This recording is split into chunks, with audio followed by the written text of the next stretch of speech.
Namaskar, I am Santosh Kumar Sahu with a new session of the series. Dear friends, as you know, we have completed up to question number 30. So today we will start from next question. Our next question is question number 31.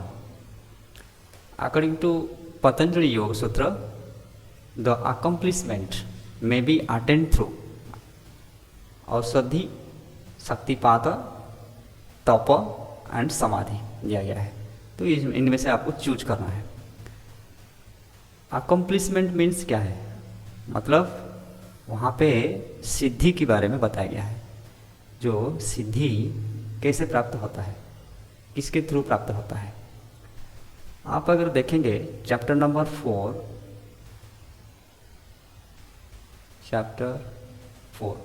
इसको क्या कहा जाता है, कैवल्यपाद।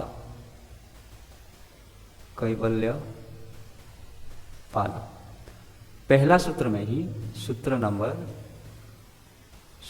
1 में ही दिया गया है। उसमें आपको मिल जाएगा क्या दिया गया है, जन्मौषधि मंत्र तप समाधि या सिद्धय। मतलब 5 चीज के थ्रू हमको सिद्धि प्राप्त हो सकता है। पहला बताया गया है जन्म मीन्स बाई बर्थ, औषधि मीन्स बाई ड्रग्स, देन मंत्र मीन्स बाई रिसाइटिंग द मंत्र specific given by the guru, and tapa means austerity, then samadhi means trance। ये 5 चीज़ों के थ्रू हमको अकम्प्लिशमेंट मिल सकता है या सिद्धि हम अटेंड कर सकते हैं। Siddhi are the result of this 5। Clear. तो इनमें से आपको कुछ आंसर मिल जाएगा। तो औषधि होगा, यहाँ पे औषधि है। देन शक्तिपात कथा यहाँ पे बताया गया नहीं है, बारे में कुछ भी बताया गया नहीं है, तो ये नहीं होगा। तप के बारे में बताया गया है, और समाधि के बारे में भी बताया गया है। इसलिए औषधि तप समाधि 1 3 4 the option number 2। This is your right answer. Clear, I hope it is clear.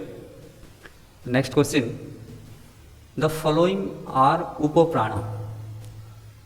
As you know, there are 5 principal pranas and 5 upapranas, secondary प्राणा भी उसको कहते हैं। तो ये प्राणों के बारे में आपको जो डिस्कशन बहुत सारे शास्त्र में आपको मिल जाएगा, बहुत सारे किताब में मिल जाएगा, बहुत सारे टेक्स्ट में आपको मिल जाएगा। जैसे आपको गोरक्ष शतक इसमें मिल जाएगा, आपको वायु पुराण में मिल जाएगा, आपको छांदोग्य उपनिषद में मिल जाएगा,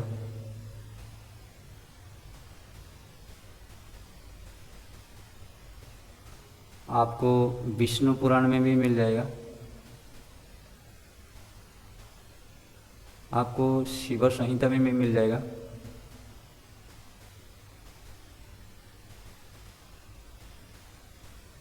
आपको वशिष्ठ संहिता में भी मिल जाएगा,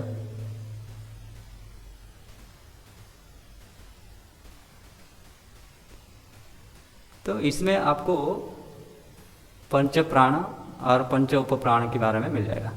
तो थोड़ा सा जानकारी ले जाएंगे। पंच प्राण, प्रिंसिपल प्राण क्या है, 5 मेन प्राणस, उसको प्राण भी कहा जाता है। तो उसमें क्या क्या आता है, प्राण, अपान, समान, उदान, व्यान।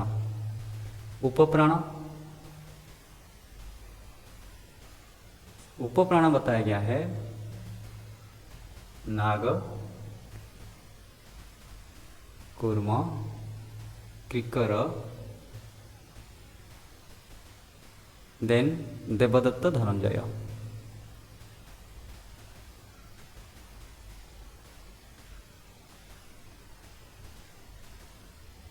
तो ये हो गया, आपको मिल गया उपप्राणा, सेकेंडरी प्राणा। तो हम यहाँ मैच कर लेंगे तो आंसर मिल जाएगा। क्रिकर, क्रिकर है। मकर, मकर है क्या? ये नहीं है। कुर्म, कुर्म है। भुजंगिनी है क्या? नहीं है। तो ये मिल गया आंसर 1 3। कहाँ पे है 1 and 3? This is your right answer. I hope it is clear. Next question, question number 33। The major sources of frustration.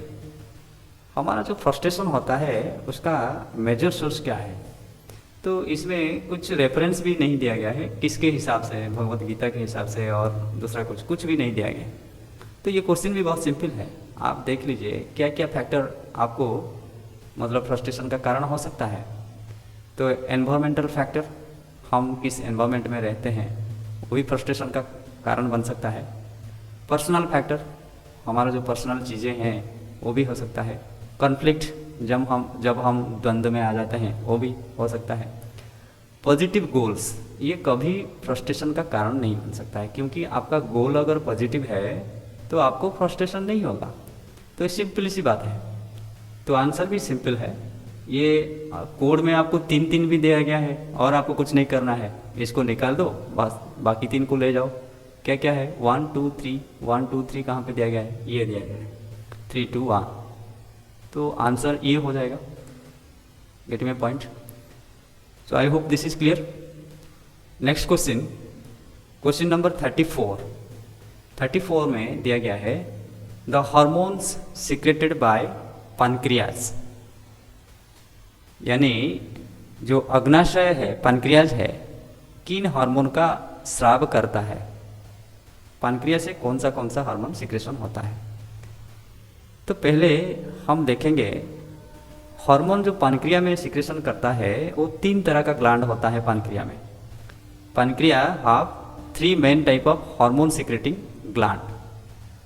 3 type of gland, hormone secreting gland.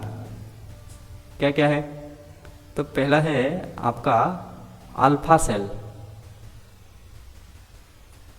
Alpha cell, alpha cell क्या secretion करता है? ये glucagon secretion करता है। Glucagon का काम क्या है? Increase blood glucose, blood glucose को इंक्रीज करता है। सेकंड क्या है? दूसरा तरह का सेल है, उसमें मिलता है आपको बीटा सेल। बीटा सेल क्या सिक्रेशन करता है? बीटा सेल सिक्रेशन करता है आपका इंसुलिन। इंसुलिन क्या करता है? Decrease the blood glucose. ये दोनों का काम उल्टा होता है, ग्लूकागॉन इंक्रीज करता है, ये डिक्रीज करता है, इसीलिए बैलेंस हो जाता है हमारा बॉडी में। अगर एक कमी हो जाता है तो दूसरा उनका काम एडजस्ट कर लेता है। सो तीसरा सेल, थर्ड टाइप का सेल है वो डेल्टा।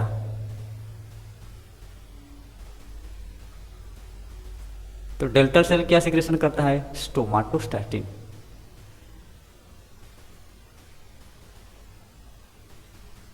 तो स्टोमाटोस्टैटिन क्या करता है? Inhibit the secretion of insulin and glucagon. ये जो दोनों सिक्रेशन को ये इनहिबिट करता है, ये ग्लूकागॉन और इंसुलिन को कंट्रोल करता है।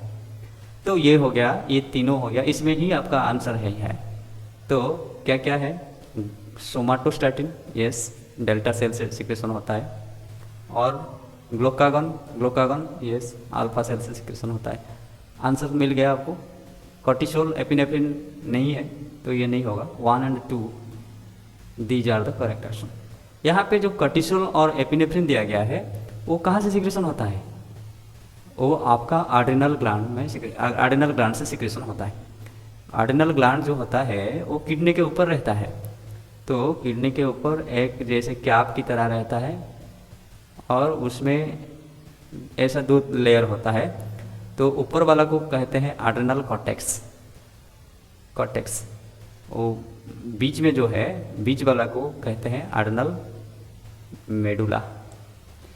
तो आड्रिनल मेडुला सिक्रेशन करता है एपिनेफ्रिन। इसको आप भी जानते हैं एड्रेनालाइन, ये जो मेडुला है, मेडुला क्या सिक्रेशन करता है, एपिनेफ्रिन, और उसको आप कहते हैं उसको क्या, एड्रेनालाइन भी कहा जाता है उसको।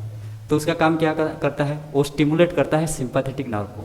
सिंपैथेटिक क्या करता है, वो सिंपैथेटिक नर्व मतलब उसका हार्ट बीट बहुत ज़्यादा इंक्रीज करता है, पल्पिटेशन होता है, बीपी इंक्रीज हो जाता है, तो उसका काम है एपिनेफ्रिन का। ये जो कर्टेक्स के द्वारा क्या सिक्रेशन होता है, कर्टेक्स के द्वारा ग्लूकोकॉर्टिकॉइड, ग्लूकोकॉर्टिकॉइड सिक्रेशन होता है ये एड्रेनल कॉर्टेक्स से, ग्लूकोकॉर्टिकॉइड। और ये ग्लूकोकॉर्टिकॉइड का ये जो कॉर्टिसोल है, cortisol is the main glucocorticoid कहा जाता है, cortisol is the main glucocorticoid. और आप जानते हैं cortisol is the stress hormone, ये अगर इंक्रीज होगा तो स्ट्रेस हमारा इंक्रीज होगा। तो ये पूरा क्लियर हो गया आपको। Next question is the proximate principles of our food. Proximate principle मतलब आप जो नॉर्मली हम खाना खाते हैं, ये डाइट न्यूट्रिशन का क्वेश्चन है। तो हमारा जो न्यूट्रिशन हमको कुछ ज़्यादा मिलता है कुछ सोर्स से, मतलब हमको कुछ ज़्यादा रिक्वायरमेंट होता है और कुछ चीज़ें हमको कम रिक्वायरमेंट होता है। इस हिसाब से न्यूट्रिशन को दो हिस्सा में बांटा गया है, एक है माक्रो न्यूट्रिएंट और दूसरा है माइक्रो न्यूट्रिएंट। तो माक्रो मतलब हमको हमारा बॉडी ये न्यूट्रिएंट को ज़्यादा रिक्वायर करता है। इसमें क्या क्या आता है, protein, fat, carbohydrate, mainly fat, protein, carbohydrate, इसका रिक्वायरमेंट ज़्यादा होता है, मतलब ज़्यादा अमाउंट में इसको हम लेते हैं।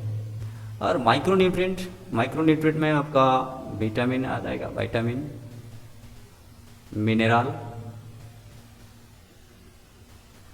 ये थोड़ा कम अमाउंट में हमको रिक्वायरमेंट होता है। इसका मतलब ये नहीं कि ये इम्पोर्टेंट नहीं है, ये भी जितना इम्पोर्टेंट है ये भी उतना ही इम्पोर्टेंट है।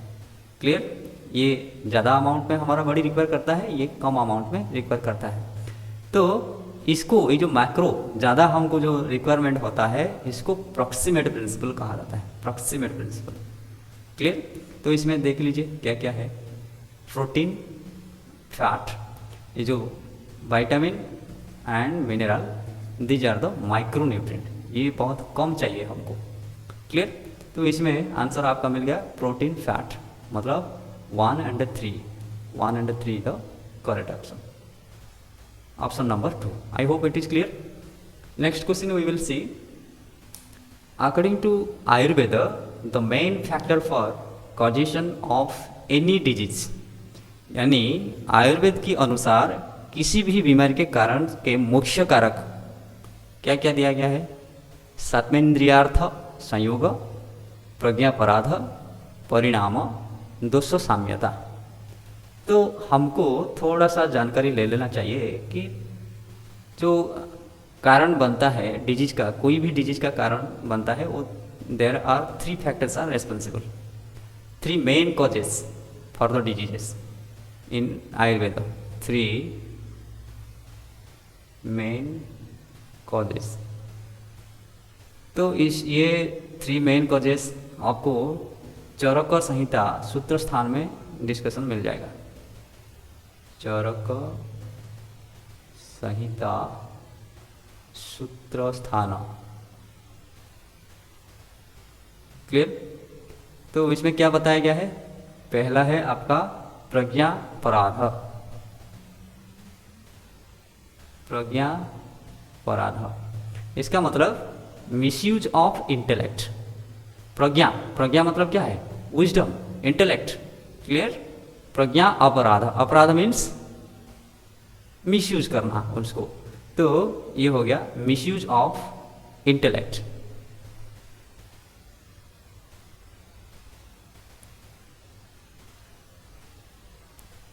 ये कैसे होता है कि हमारा जो दिमाग है उसको मिसयूज करना, गलती अगर करेंगे, हमारा दिनचर्या ऋतुचर्या क्या खाना है क्या नहीं खाना है उसमें अगर गलती करेंगे तो वो डिजीज का कारण बन सकता है। उसको कहा जाता है प्रज्ञापराध।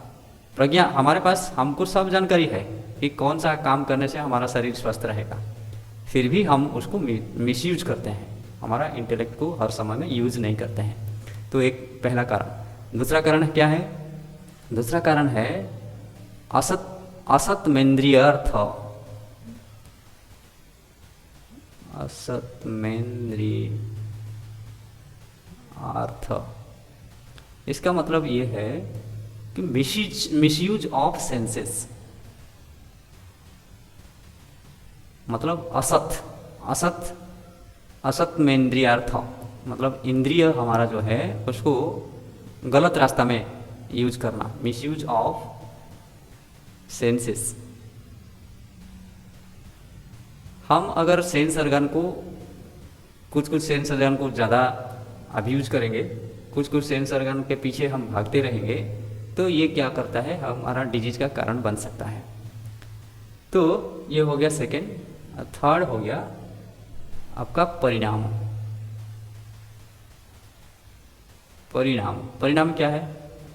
जो सीजनल वेरिएशन होता है, सीजन जो एनवायरनमेंट चेंज होता है, गर्मी हो रहा है उसके बाद फिर बारिश आ जाएगा, ठंडी हो जाएगा, ये जो एनवायरनमेंट बार बार चेंज होता है वो भी हमारा डिजीज का कारण बनता है। सीजनल वेरिएशंस, क्योंकि उस जो एनवायरनमेंट बार बार चेंज होने से क्या होता है, हमारा बॉडी एक्वेंटेड नहीं हो पाता है, इसीलिए सीजन चेंज होने से हमारा, आप जानते होंगे सीजन अगर चेंज हो रहा है उसी समय में थोड़ा तबीयत बिगड़ जाता है। तो ये तीन कारण है, तीन मेन कारण है। तो इसमें आंसर है आपका पहला दिया गया है सात्मेंद्रियार्थ, असतमेंद्रियार्थ, इसमें फर्क है, तो ये थोड़ा ट्रिकी दिया गया है। तो सात्मेंद्रियार्थ नहीं होगा, सात्मेंद्रियार्थ मतलब प्रॉपर यूज ऑफ इंद्रिय, यहाँ असतमेंद्रियार्थ मतलब मिसयूज ऑफ इंद्रियस, इट में पॉइंट, इसलिए ये नहीं होगा। प्रज्ञापराध मतलब मिसयूज ऑफ इंटेलेक्ट, ये होगा। परिणाम ये जो सीजनल वेरिएशन है ये होगा। दोषो साम्यता, दोषो अगर साम्यता हो जाएगा तो डिजीज नहीं होगा ना, तो ये भी नहीं होगा। तो आपको मिल गया 2 and 3, option 2 and 3, this is the correct answer. I hope this is clear. Next question, which quality of food are useful for the person of vata predominant प्रकृति।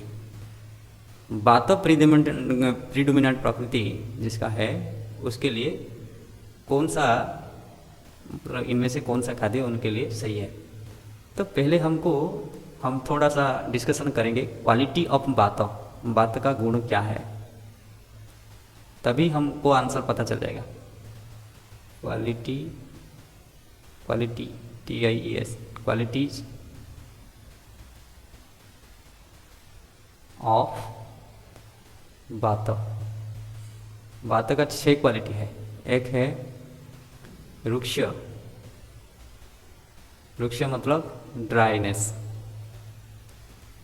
दूसरा है लघु मतलब lightness. Then third is sheet, coldness. Then fourth is khar means roughness. Then fifth is sukshma means subtle, means minuteness. Last one, sixth is जड़ means mobility, movement ज़्यादा होता है इसका। अगर बात का किसका डिजीज हो रहा है, ये बात का प्रॉपर्टीज है, बात का डिजीज होने से इसका उल्टा हम ट्रीट करेंगे। इट पॉइंट, जैसे यहाँ पे शीत उसमें उष्म देंगे, ड्राई उसमें मतलब जो ड्राई नहीं है उसको ट्रीट करेंगे, लघु गुरु से ट्रीट करेंगे। इसी तरह का होता है ये क्वालिटीज ऑफ वात। और वात हरण करने वाला फूड क्या है, रस क्या है, या क्योंकि हमको ये गुण भी दिया गया है और रस भी दिया गया है, दोनों दिया गया है। तो वात हर रस, जो रस वात हरण करने के लिए आपको मदद करता है, क्या क्या है, मधुर, अम्ल, लवण। जो वातवर्धक है वो क्या है, वातवर्धक कौन सा आएगा, तिक्त, कटु, कषाय। तो इसमें आपको आंसर मिल जाएगा। देखिए इसमें रस में कौन सा है, मधुर,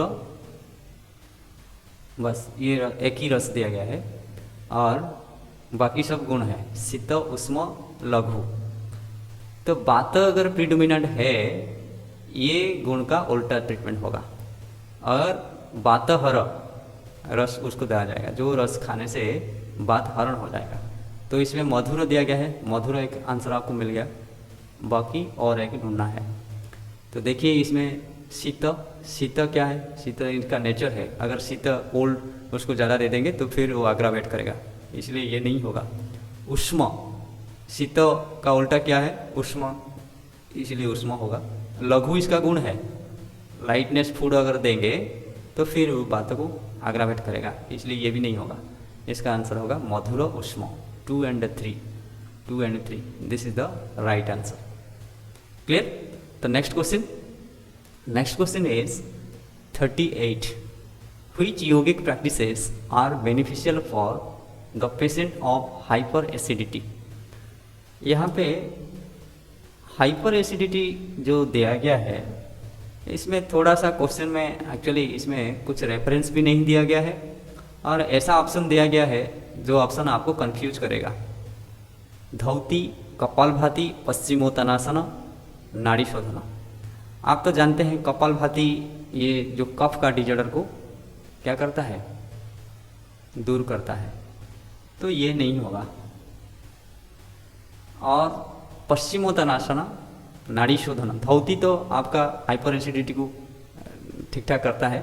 धौती मतलब आपका जो अपर डाइजेस्टिव ट्रैक्ट क्लीन हो जाता है, तो ये तो होगा।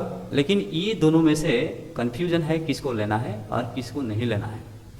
आप अगर नॉर्मली सोच लें, पश्चिमोत्तानासन में तो डाइजेस्टिव फायर एक्टिव हो जाता है और इसलिए पश्चिमोत्तानासन होगा, नहीं, ये गलत हो जाएगा, क्योंकि उसी समय में उसका आंसर की में पश्चिमोत्तानासन नहीं दिया गया है, इसलिए ये थोड़ा सा टेक्निकल एरर लगता है मेरे ख्याल से।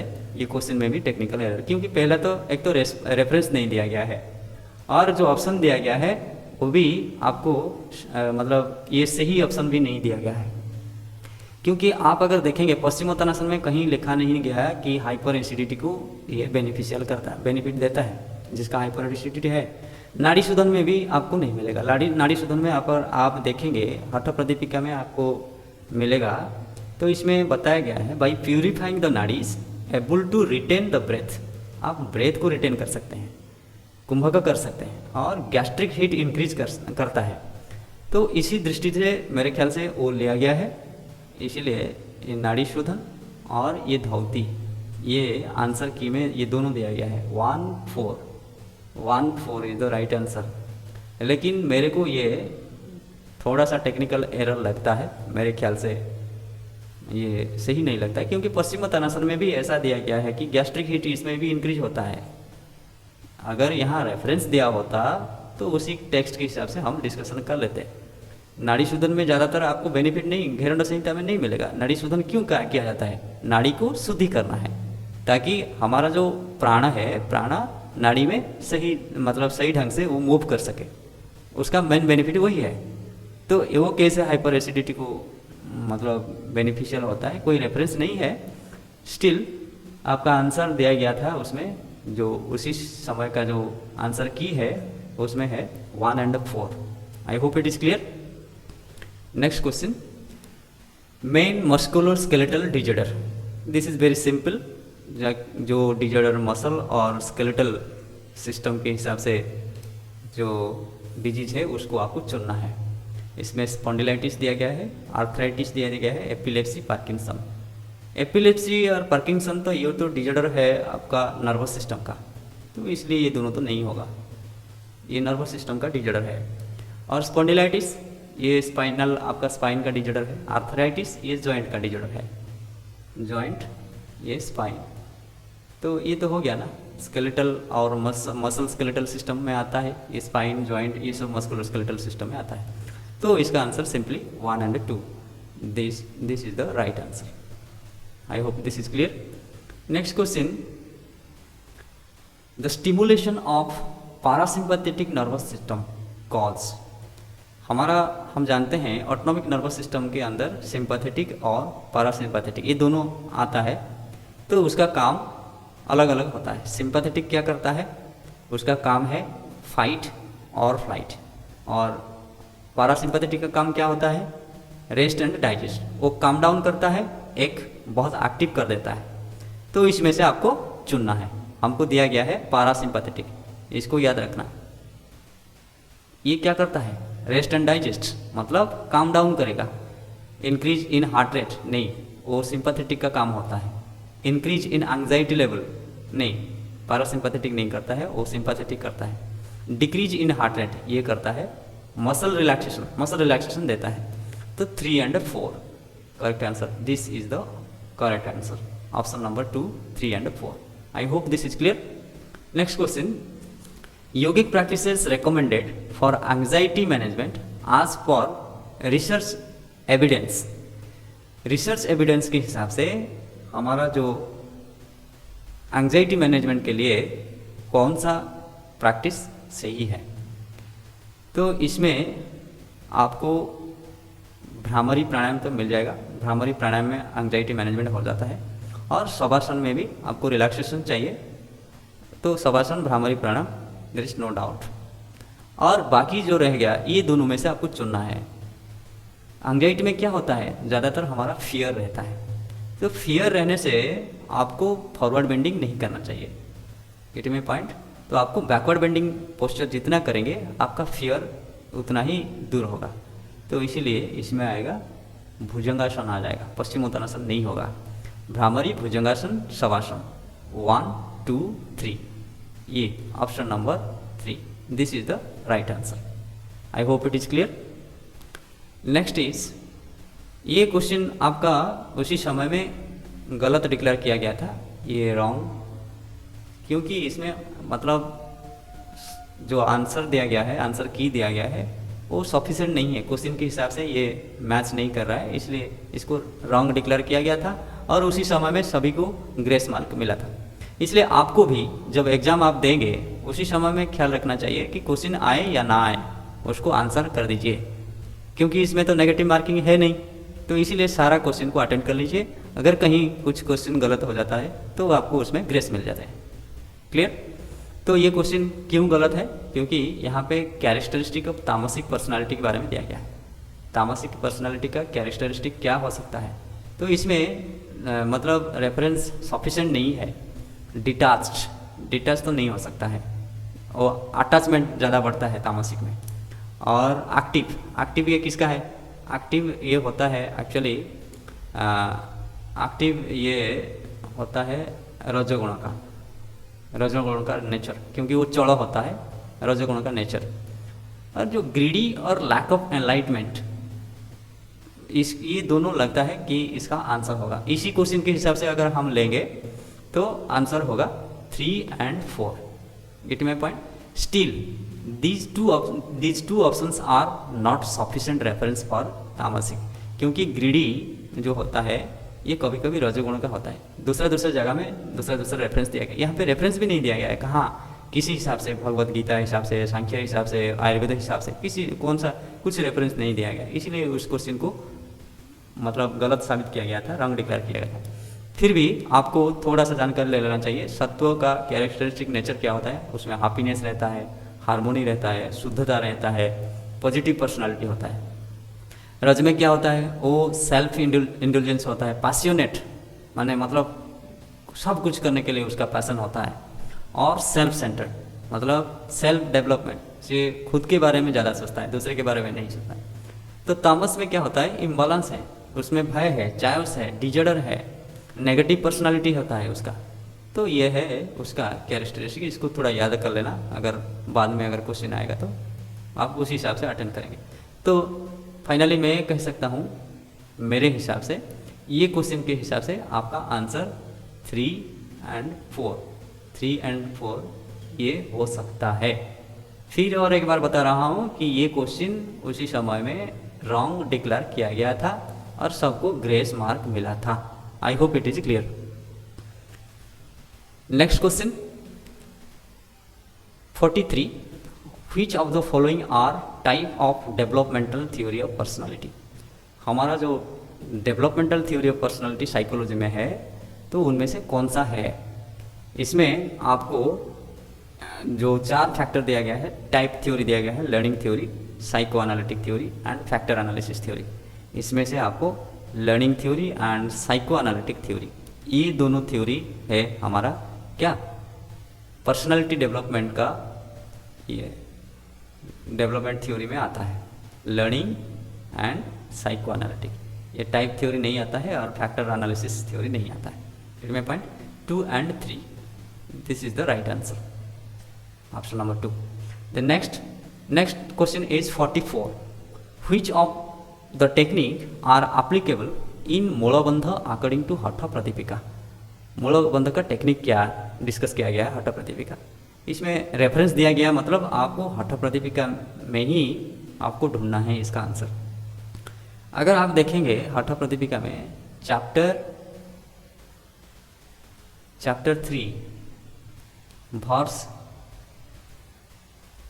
60 में, उसमें आपको प्रोसीजर मिल जाएगा, मूलबंधक का प्रोसीजर मिल जाएगा। पहला बताया गया है उसमें pressing the perineum with heel, pressing the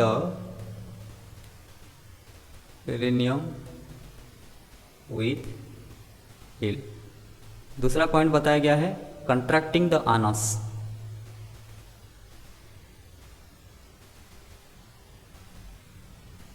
तीसरा बताया गया है रेजिंग द अपान वायु, क्योंकि अपान वायु का जगह प्लेस कहाँ है, आनस में है, तो उसको रेज करना है,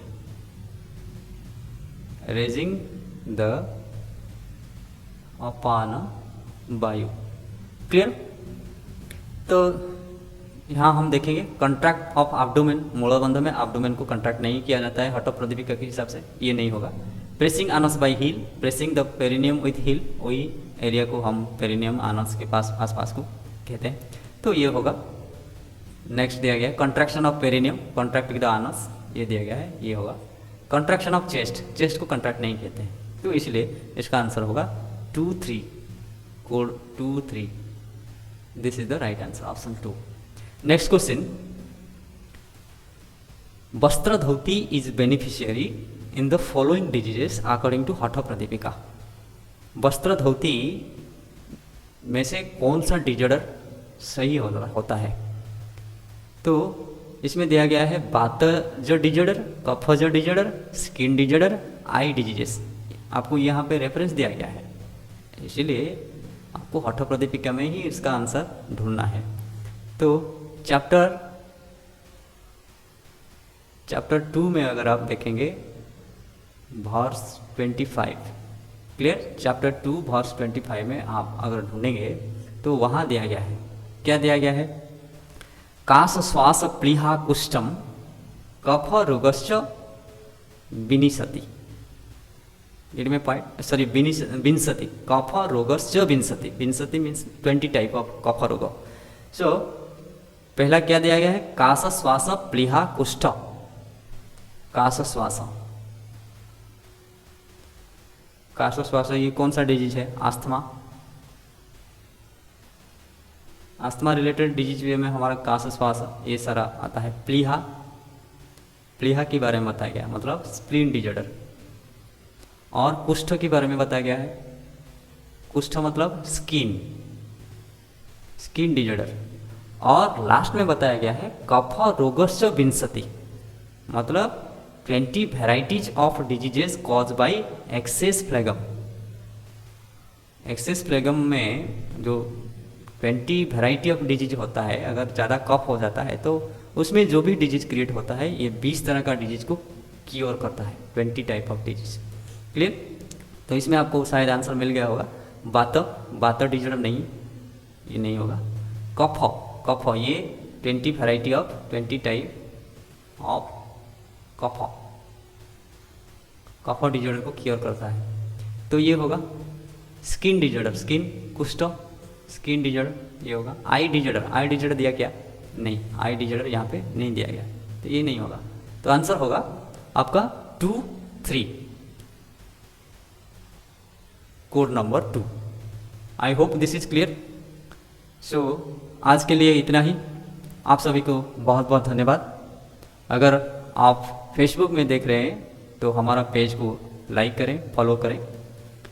अगर यूट्यूब में देख रहे हैं तो अभी तक अगर सब्सक्राइब नहीं किया है तो सब्सक्राइब ज़रूर कीजिए। हमारा ये कंटेंट अगर आपको अच्छा लगा तो उसको लाइक कीजिए, शेयर कीजिए। कमेंट करने के लिए ना भूलिए, क्योंकि कमेंट में हमारा डेवलपमेंट भी होगा। आप अगर सजेस्ट करेंगे और क्वेश्चन में अगर कोई भी डाउट हुआ तो उसके बारे में ज़रूर लिखें। बहुत बहुत धन्यवाद। Thank you.